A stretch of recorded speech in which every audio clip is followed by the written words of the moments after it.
Bihar board से जितने भी स्टूडेंट्स मैट्रिक की बोर्ड परीक्षा 2023 में देंगे, जी हाँ बिल्कुल आप सही सुन रहे हैं, 2023 में जो स्टूडेंट परीक्षा देंगे, 2022 की हम बात नहीं कर रहे हैं, अर्थात कि जिनका एडमिशन अभी अभी 9th में हुआ है या तमाम ऐसे छात्र जिनका अभी 9th में एडमिशन भी नहीं हुआ है, तो उनके लिए आज एक शानदार नोटिफिकेशन आया है। और जो भी छात्र बिहार बोर्ड से मैट्रिक बोर्ड परीक्षा 2023 में देने वाले हैं, उनके रजिस्ट्रेशन की प्रक्रिया की शुरुआत हो चुका है। और रजिस्ट्रेशन आपके मैट्रिक बोर्ड परीक्षा के एग्जाम देने का पहला प्रक्रिया होता है। यदि आप रजिस्ट्रेशन में कुछ भी गलती कर देते हैं तो आगे आने वाले पूरा 1 साल 2 साल आपका सिर्फ रजिस्ट्रेशन और फॉर्म और पंजीयन एडमिट कार्ड यही सुधरवाने में आपका सारा समय व्यतीत हो जाएगा। तो इसीलिए रजिस्ट्रेशन फॉर्म को बिल्कुल गंभीरता से भरना है। तो आज की इस वीडियो में बात करेंगे कि मैट्रिक बोर्ड परीक्षा 2023 के लिए क्या नोटिफिकेशन आया, कितना फी है, कैसे आप एज में सुधार करा सकते हैं अभी से चल के आपको कोई दिक्कत नहीं हो। उसके साथ साथ छात्रों का भी 9th में एडमिशन नहीं हुआ है, उनका रजिस्ट्रेशन कैसे होगा, और रजिस्ट्रेशन फॉर्म मैं आपको लाइव एक एक चीज समझा दूंगा कि ऐसे आपको रजिस्ट्रेशन फॉर्म भरना है ताकि आगे आपको कोई भी दिक्कत नहीं हो। तो चलिए शुरुआत करते हैं आज की इस महत्वपूर्ण वीडियो की। देखिए जानकारी दिया जा रहा है कि मैट्रिक परीक्षा 2023 31 तक करा सकते हैं रजिस्ट्रेशन, अर्थात कि आप 31 जुलाई तक रजिस्ट्रेशन करा सकते हैं। आगे पहले नोटिफिकेशन की बात करते हैं, फिर फॉर्म भरना सीखेंगे।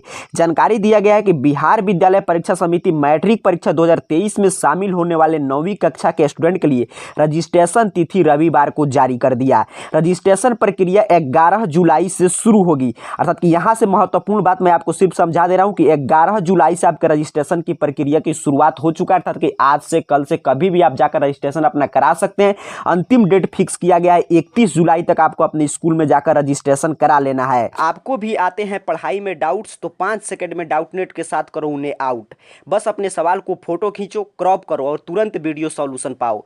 फिर चाहे आपके सवाल फिजिक्स, केमिस्ट्री, मैथ, बायोलॉजी का हो, सीबीएसई, यूपी, बिहार, मध्य प्रदेश या अन्य स्टेट बोर्ड का हो, यहां तक कि कक्षा 6ठी से 12वीं आईआईटी, जेईई और नीट का सवाल हो, सभी सवालों का वीडियो सॉल्यूशन बस 5 सेकंड में आपको मिलेंगे डाउटनेट ऐप पर। इसके साथ ही डाउटनेट पर चल रही है इंडिया की number 1 daily online video class, वो भी हिंदी और इंग्लिश मीडियम में, जहां पर पूरा कोर्स पढ़ाया जा रहा है। तो आज ही जाकर इन कोर्सेज का हिस्सा बनिए और डाउटनेट ऐप इंस्टॉल कीजिए। फी की बात करें तो जो भी छात्र रेगुलर से फॉर्म भरेंगे, क्योंकि 2 तरह से फॉर्म भराता है, एक रेगुलर एक प्राइवेट, तो जो भी छात्र रेगुलर अर्थात कि नियमित कोटि से फॉर्म भरेंगे उनको 320 रुपया आपका रजिस्ट्रेशन शुल्क देना पड़ेगा, और जो छात्र प्राइवेट कैटेगरी से फॉर्म भरवाते हैं उनको 450 रुपया देना पड़ेगा।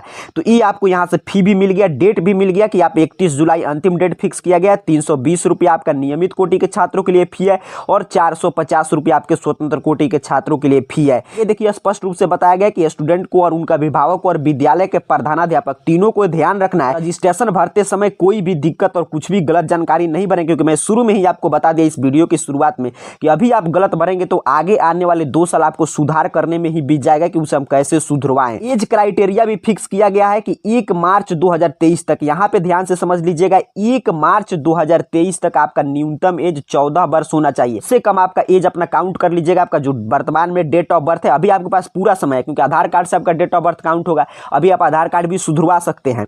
तो 1 मार्च 2023 तक आपका एज 14 वर्ष हो जाना चाहिए। मिनिमम एज हुआ, मैक्सिमम एज आपका 18, 19, 20 जो भी हो, उससे कोई फर्क नहीं पड़ता है। तो आपको रजिस्ट्रेशन फॉर्म भरना है। आप बात करते हैं कि कैसे आप इस रजिस्ट्रेशन फॉर्म को अपने से भी डाउनलोड कर सकते हैं। ऐसे आपको डाउनलोड करने की कोई आवश्यकता नहीं, क्योंकि आप स्कूल में जाएंगे, आपके स्कूल के प्रिंसिपल या जो भी टीचर रजिस्ट्रेशन फॉर्म आपका फिलअप करते हो, आपको ऐसा फॉर्म देंगे कि आपको भर के देना। बात करते हैं इस रजिस्ट्रेशन फॉर्म में कौन कौन सा गलती आपको नहीं करना है, तो यहाँ से एक एक बात आपको ध्यान से समझना है। जो सेक्शन दिया गया है यहाँ पे, तो आपको अपना फोटो चिपकाना है, पासपोर्ट साइज फोटो, यहाँ पे आपको सिग्नेचर करना है, यहाँ पे आपको कैटेगरी चूज करना है, रेगुलर है कि आप प्राइवेट है। आप स्कूल में एडमिशन ले लिए है या एडमिशन लेकर अभी भी अगर आपका एडमिशन नहीं हुआ तो चिंता की बात कोई नहीं है, कि आप जाएंगे स्कूल में, एडमिशन की प्रक्रिया चल रहा है, एडमिशन करा के तुरंत आपको ये रजिस्ट्रेशन फॉर्म फिल कर सकते हैं।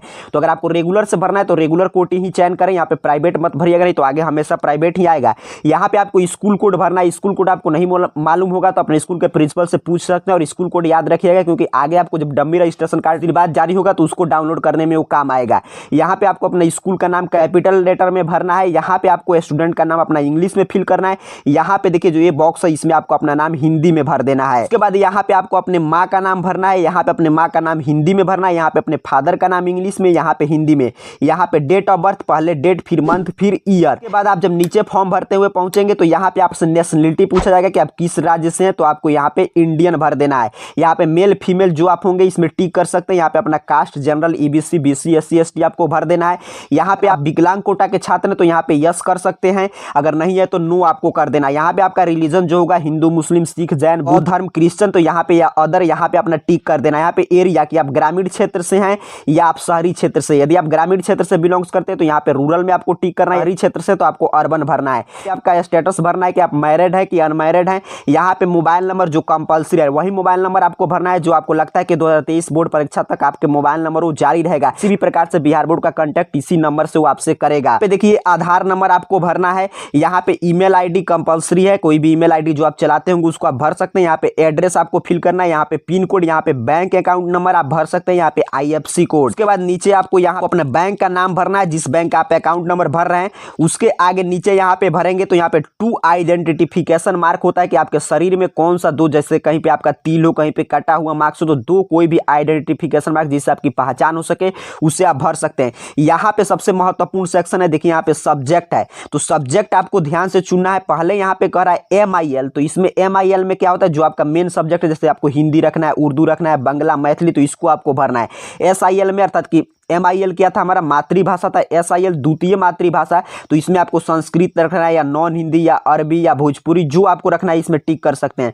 उसके बाद कंपलसरी सब्जेक्ट की बात करें तो कंपलसरी में मैथ कंपलसरी है सबके लिए, साइंस कंपलसरी सब्जेक्ट होता है, सोशल साइंस, इंग्लिश, ये चारों आपको टिक कर देना है। उसके बाद जो भी विकलांग कोटा के छात्र जिनको देखने में प्रॉब्लम होता है तो उनके लिए रहता है मैथ के बदले में वो होम साइंस का एग्जाम दे सकते हैं और साइंस के बदले में म्यूजिक का, तो उनके लिए है। नीचे आप आगे बढ़ेंगे तो यहाँ पे आपको ऑप्शनल सब्जेक्ट है, यदि आप ऑप्शनल सब्जेक्ट को रखना चाहते हैं, ऐसे बिहार बोर्ड से छात्र रखते नहीं है ज्यादा मात्रा में, फिर भी आप रखना चाहते हैं तो इसमें से देखिए इतना ऑप्शनल सब्जेक्ट का है। यहाँ पे बता रहा है कि आपको यहाँ पे सबमिट करना है कि हाँ मेरे द्वारा ये आवेदन भरा गया, मैंने सब सही जानकारी भरा हूँ। यहाँ पे हिंदी में सिग्नेचर, इंग्लिश में सिग्नेचर, यहाँ पे आपके गार्जियन का सिग्नेचर चाहिए, बस हो गया, इतना ही काम है। सोचिए इतना आसान है एक्शन फॉर्म को भरना, मैं जिस तरह समझाया हूँ अगर ऐसे आप फॉर्म भरते हैं तो आगे आपको कोई भी दिक्कत परेशानी नहीं होगा। अगर कोई भी दिक्कत होगा तो फिर से इस वीडियो को देखकर जरूर समझ लीजिएगा, और कोई दिक्कत समस्या होगा तो नीचे आप कमेंट बॉक्स में पूछ सकते हैं। आप सभी को बहुत बहुत धन्यवाद।